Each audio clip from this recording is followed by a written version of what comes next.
ओम शांति। हम सभी बहुत भाग्यवान हैं जो हमें स्वयं भगवान से ईश्वरीय बुद्धि मिली है।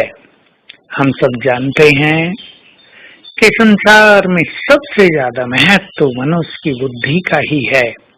यद्यपि मन की शक्ति सबसे बड़ी है, लेकिन मन की शक्ति को भी कंट्रोल करने वाली बुद्धि की शक्ति है और हमें मिली है भगवान से सद्बुद्धि।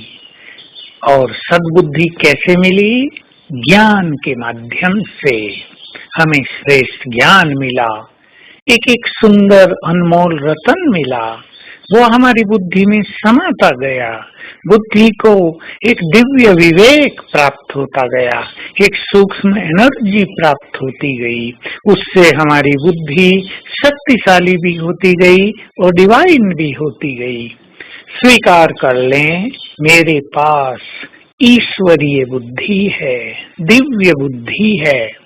मेरे पास कलियुगी मनुष्यों जैसी बुद्धि नहीं। बुद्धि विभिन्न तरह की होती है। किसी की बुद्धि बहुत तीव्र, शार्प, पढ़ने लिखने में बहुत होशियार, लेकिन ये जरूरी नहीं कि वो व्यक्ति बहुत समझदार भी हो। उसकी बुद्धि बड़ी सूक्ष्म भी हो। किसी की बड़ी मोटी बुद्धि होती है, किसी की बहुत पवित्र बुद्धि होती है, किसी की बुद्धि बहुत स्वच्छ होती है, किसी की निर्मल होती है, सूक्ष्म होती है और सद्बुद्धि प्राप्त होती है। लेकिन इन सब में श्रेष्ठ है ईश्वरीय बुद्धि, दिव्य बुद्धि। हमें वो बुद्धि प्राप्त है। हम अपनी बुद्धि का इसी तरह प्रयोग करें। देख लें, हमारे विचार सद्विचार हैं।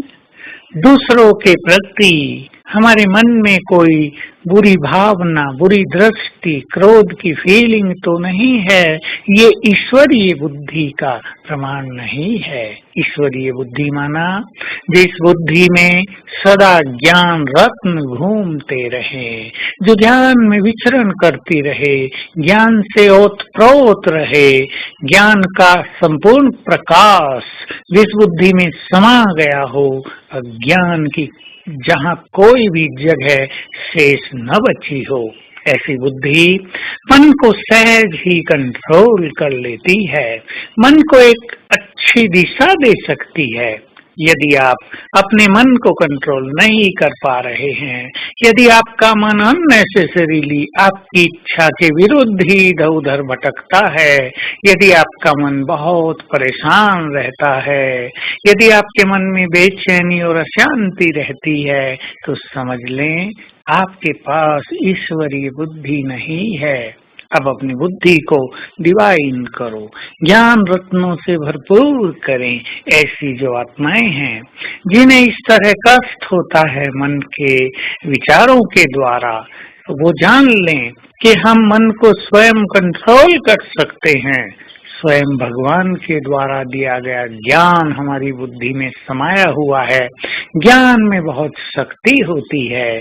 ज्ञान के द्वारा ही तो मनुष्य सब कुछ करता है, चाहे वो लौकिक ज्ञान हो, चाहे बिजनेस का ज्ञान हो, चाहे घर चलाने का ज्ञान ही क्यों न हो, चाहे भोजन बनाने का ज्ञान हो, लिखने का, कविता बनाने, गीत बनाने का, म्यूजिक का, ये सब ज्ञान ही तो है जिनके द्वारा मनुष्य अपने जीवन को संचालित कर रहा है।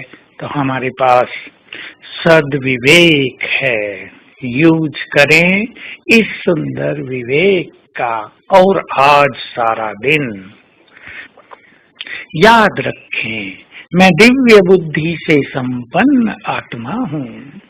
मुझे दिव्य बुद्धि भी प्राप्त है और दिव्य नेत्र भी प्राप्त है।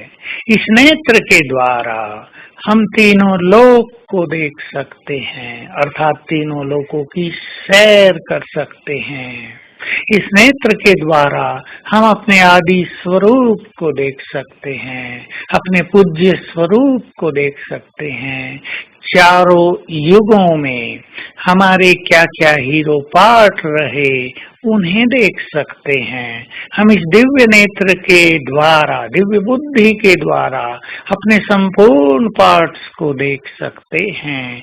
जरूरत इस चीज की है कि हम अपनी बुद्धि को स्वच्छ करें। तो आइए आज तीनों लोकों में सैर करें। ड्रिल करेंगे, मैं आत्मा इस देह में हूँ, फिर सूक्ष्म लोक में बाबा के साथ, फिर परम धाम में शिव बाबा के साथ, फिर वापिस अपनी देह में। इस तरह ऊपर जाना और नीचे आने की निरंतर प्रैक्टिस रखेंगे प्रति घंटे। ओम शांति।